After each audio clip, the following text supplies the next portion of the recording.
Hello बच्चों, क्या हाल है? बढ़िया सभी लोग? चलिए ठीक है बच्चों। कल हम पिछले वीडियो में हम वायरस के बारे में बात किए थे, मानव स्वास्थ्य एवं रोग वाले चैप्टर को स्टार्ट किए थे। उसमें वायरस के बारे में बात किए थे, वायरस के लक्षण, महत्व व हानियां देख चुके थे। आज हम दूसरे जैविक कारक जीवाणु के बारे में बात करेंगे, बैक्टीरिया के बारे में बात करेंगे। बैक्टीरिया के बारे में सबसे पहले हम बोलेंगे इसकी खोज के बारे में। इसकी खोज सन 1676 में एंटोनी वान ल्यूवेनहॉफ नामक साइंटिस्ट ने की थी। बैक्टीरिया की खोज सन 1676 में एंटोनी वान ल्यूवेनहॉफ नामक साइंटिस्ट ने की थी। एंटोनी वान ल्यूवेनहॉफ कौन है? एंटोनी वान ल्यूवेनहॉफ कौन है? इन्हें आज के समय में फादर ऑफ जीवाणु विज्ञान यानी बैक्टीरियोलॉजी के पिता माना जाता है। किसे? ल्यूवेनहॉफ को है। ल्यूवेनहॉफ जीवाणु की खोज भी किए हैं और ये जीवाणु विज्ञान के पिता भी माने जाते हैं। अब बात करते हैं जीवाणु के सामान्य लक्षण के बारे में कि जीवाणु के अंदर क्या क्या चीजें होती हैं, हम उसको समझते हैं। जीवाणु के सबसे पहले सामान्य लक्षण में बोलेंगे, इस पृथ्वी पर वायरस को छोड़कर सबसे छोटे जीव कौन होते हैं? जीवाणु। इस पृथ्वी पर सबसे छोटा जीव तो वायरस होता है, लेकिन वायरस को छोड़ दें तो उसके बाद पृथ्वी पर सबसे छोटा जीव कौन होता है? जीवाणु होता है। वायरस की दूसरी विशेषता बोले, इसका लक्षण बोले तो हम बोलेंगे वायरस एकल समूह में भी रह सकता है, एकल रूप में भी रह सकता है और समूहों में भी रह सकता है। कहने का मतलब वायरस जीवाणु के बारे में बात कर रहे हैं। जीवाणु अकेला भी रह सकता है और समूह बना के भी रह सकता है। तीसरी बात बोले इसके समान लक्षण के बारे में, तो हम इसके बारे में बोलेंगे कि जीवाणु इतने छोटे हैं कि इसे बिना सूक्ष्मदर्शी की सहायता से नहीं देखा जा सकता। जीवाणु को बिना सूक्ष्मदर्शी की सहायता से नहीं देख सकते। चौथा लक्षण इसके बारे में बोले बच्चों तो हम बोलेंगे कि जीवाणु के अंदर केंद्रक नहीं पाया जाता। बच्चों आप कॉपी पेन ले लें, लिखते रहे। मैं बोलता जा रहा हूँ, ब्लैक बोर्ड पे वो चीज नहीं लिखी गई है, एक एक करके आप लिखते भी जाएं इनके लक्षण। चौथा हमने क्या बोला? जीवाणु के अंदर केंद्रक भी नहीं पाया जाता। पांचवा लक्षण हम बोलेंगे वायरस के बारे में कि जीवाणु के अंदर परागहरित भी नहीं पाया जाता है, यानी हरित लवक भी नहीं पाया जाता। कहने का मतलब इनके अंदर पौधों की भांति प्रकाश संश्लेषण क्रिया नहीं होती है। मैंने ऐसा नहीं कहा कि इनके अंदर प्रकाश संश्लेषण क्रिया नहीं होगी, लेकिन पौधों की भांति नहीं होती है। बात करें अगला तो इनके बारे में बोलेंगे, इनके अंदर गोल्गी बॉडी, माइटोकॉन्ड्रिया इत्यादि जो कोशिकांग होते हैं ये भी नहीं पाए जाते हैं। इनके अंदर गोल्गी बॉडी, माइटोकॉन्ड्रिया इत्यादि कोशिकांग भी नहीं पाए जाते। सर कोशिकांग क्या होते हैं? कोशिकाओं के अंदर पाए जाने वाले ऑर्गन्स क्या कहलाते हैं? कोशिकांग कहलाते हैं। ठीक है बच्चों, बात करें अगला इसके बारे में, छठवां होगा हमारा नंबर, तो हम बोलेंगे इसके सामान्य लक्षण में कि वायरस सभी जगह पाए जाते हैं, यानी गर्म जगह में भी पाए जाएंगे, ठंडे जगह में भी पाए जाएंगे। जहां पे जीवन की कल्पना तक नहीं कर सकते वहां पे भी ये जीवाणु पाए जाएंगे। कौन? बैक्टीरिया पाए जाएंगे। यानी गर्म झरनों में भी जहां पे हम जीवन की कल्पना नहीं कर सकते वहां पे ये जीवाणु पाए जा सकते हैं। ये था इनके सामान्य लक्षण। अब बात करते हैं जीवाणुओं के अंदर पोषण के बारे में, न्यूट्रिशन के बारे में। पोषण क्या होता है? सबको पता है कि इस पृथ्वी पर सभी जीव जो जीवन जीते हैं उन्हें अपने जीवन को सुचारू रूप से चलाने के लिए पोषक पदार्थों की आवश्यकता पड़ती है। उन्हीं पोषक पदार्थों को कैसे ग्रहण करते हैं, ग्रहण करने की क्रिया क्या कहलाती है? पोषण कहलाती है। यानी पोषक पदार्थों को शरीर के अंदर लेने की जो प्रक्रिया होती है पोषण कहलाती है। तो जीवाणुओं के अंदर पोषण देखेंगे कि कैसे जीवाणुओं के अंदर पोषण होता है। तो जीवाणुओं के अंदर दो विधियों से पोषण होगा, स्वपोषी और परपोषी विधि से। कैसे? स्वपोषी और परपोषी से। तो बच्चों स्टार्ट करते हैं स्वपोषी, ऑटोट्रॉफ बोलते हैं इसको। आखिर कैसे जीवाणु स्वपोषी में भोजन प्राप्त करेंगे? स्वपोषी का मतलब खुद से भोजन बनाएंगे और उसे ग्रहण करेंगे। ऐसे पोषण को क्या बोलते हैं? स्वपोषण, ऑटोट्रॉफ बोलते हैं। यानी जीवाणु में ऐसा पोषण जिसमें भोजन जीवाणु खुद बनाए और खुद उसे ग्रहण करे, इसे क्या बोलते हैं? स्वपोषण बोलते हैं, ऑटोट्रॉफ बोलते हैं। ऑटोट्रॉफ भी बच्चों दो विधियों से हो सकता है। पहली प्रकाश संश्लेषण, दूसरा रसायन संश्लेषण।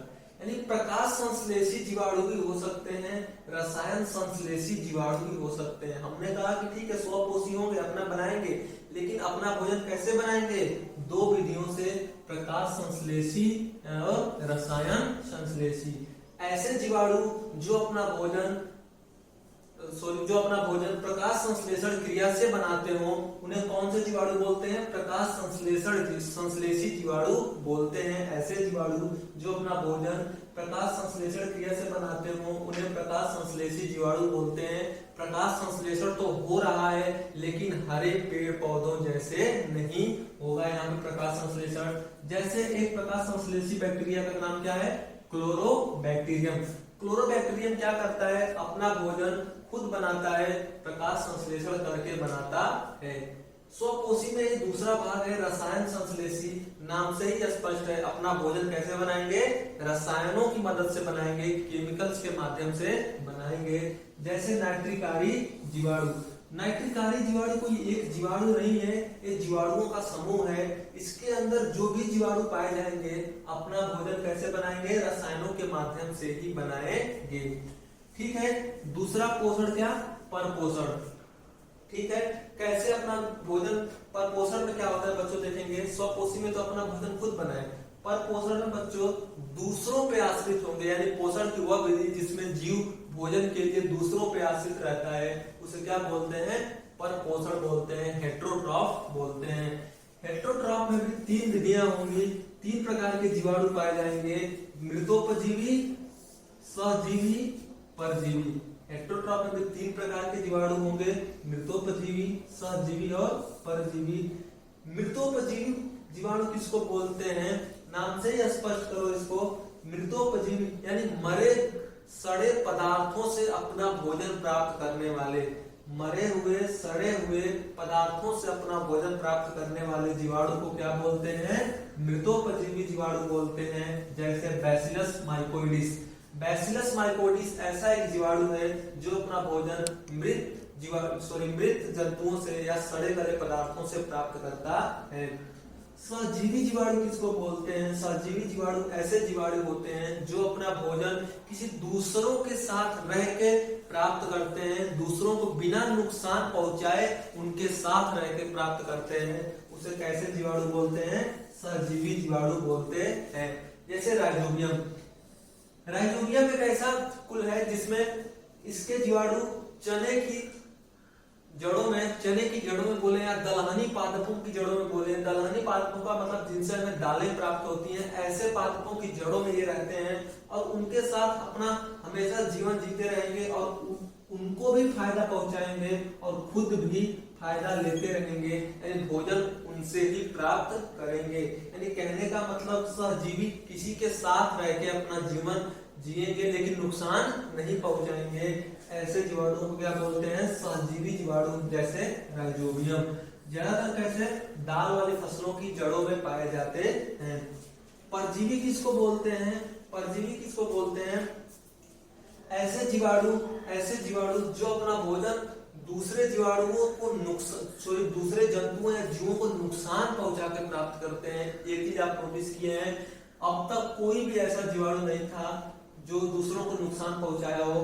परजीवी जीवाणु ही ऐसे हैं जो दूसरों को नुकसान पहुंचाते हैं और अपना भोजन प्राप्त करते हैं। जैसे वे सब इसमें आएंगे जो रोग उत्पन्न करते हैं। यानी रोग उत्पन्न करने वाले सभी जीवाणु किसके अंदर आते हैं? परजीवी के अंदर आते हैं। जैसे टीबी, सर्दी जुकाम इत्यादि।